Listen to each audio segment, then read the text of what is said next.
I proceed further on my route to the northeast, following the main highway from Madrid to Zaragoza and Barcelona, gradually approaching the northeastern end of the Iberian Peninsula.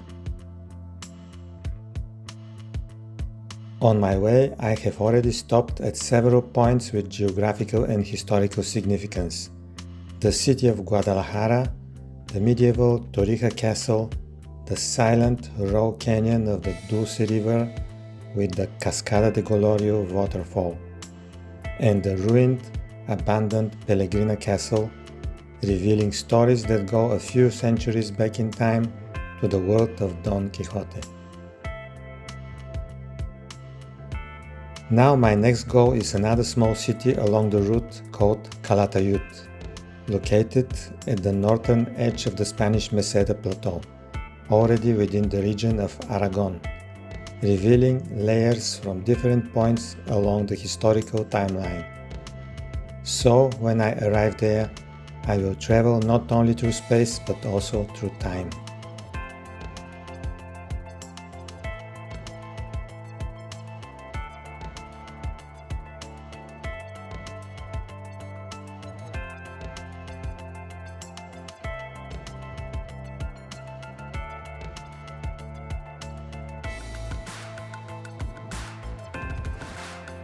I leave the highway and enter Calatayud.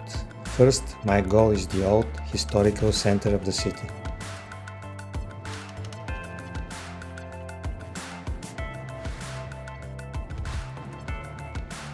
I have just stopped the car and now I will take a short walk through the center. Its current appearance was gradually formed over the last 2 or 3 centuries.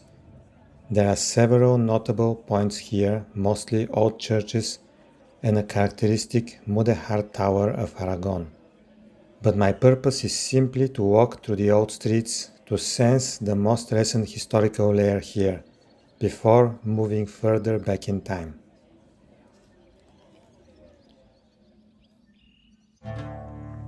I have just left the center of Calatayud and begin ascending the nearby hill.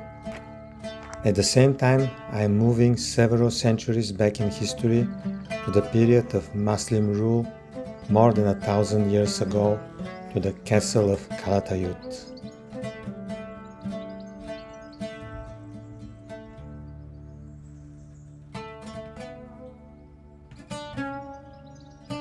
This is the next destination on my route. I'm approaching the northeast of Spain. Here is the town of Calatayud, and this is its main point of interest, the castle of Ayyub ibn Avif.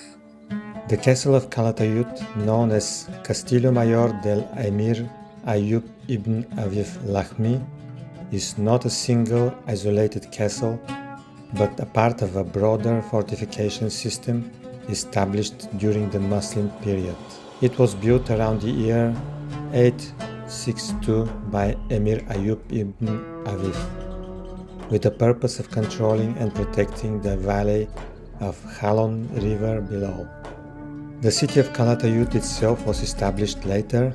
Its name comes directly from this fortress, from the Arabic word Kalat, meaning castle, or the castle of Ayyub, Kalat Ayyub, Calatayud. The architectural character of the castle is typical for early Al-Andalus fortifications.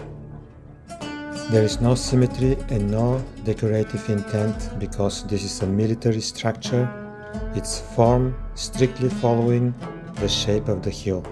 After the 11th and 12th centuries, during the Reconquista, the castle passed under Christian control. However, as the main frontier between the Christian and Muslim realms shifted further south, the castle gradually lost its strategic function. It was abandoned over time, eventually becoming the ruins we see today. My journey back in time does not end here.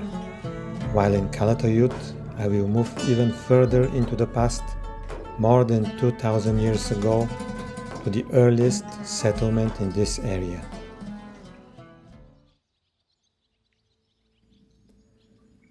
This place lies about 7 kilometers northeast of Calatayud. I have stopped the car and continue along this dirt road towards the oldest ruins in this region, the ancient city of Bilbilis. Once again, the site is freely accessible, silent and untouched.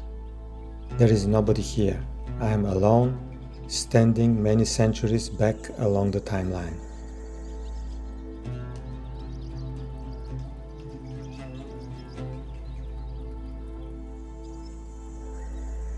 This is the ancient city of Bilbilis. The city had been founded by Celtiberian tribes called Lusones. It existed long before the Romans arrived here. Nobody knows what time exactly, probably about 1000 years before the Romans. Then Romans came and made it the capital of the local province here and developed it into the city Augusta Bilbilis. Later, in the Middle Ages, the people left the place and settled where is now Calatayud. So what left from Bilbilis is just these ruins. Before cities descended into the lowlands, people first chose the heights. Bilbilis was adapted to the curves of the hill and displays all the characteristics of a classical Roman city: a forum, a theater, baths, and structured streets. It is also the birthplace of the Roman poet Martial, another indication of the cultural level reached by this city.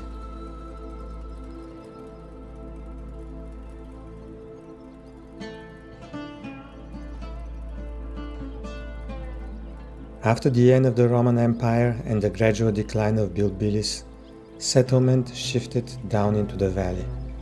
The Arabs later built the castle of Ayyub ibn Avif above, but what remained stable and continued to grow below the hills was the city of Calatayud as we know it today. With this, I leave Calatayud and continue further along my route towards the next stop, the city of Zaragoza. So stay with me across Eurasia and subscribe to Journey Beyond the Horizon.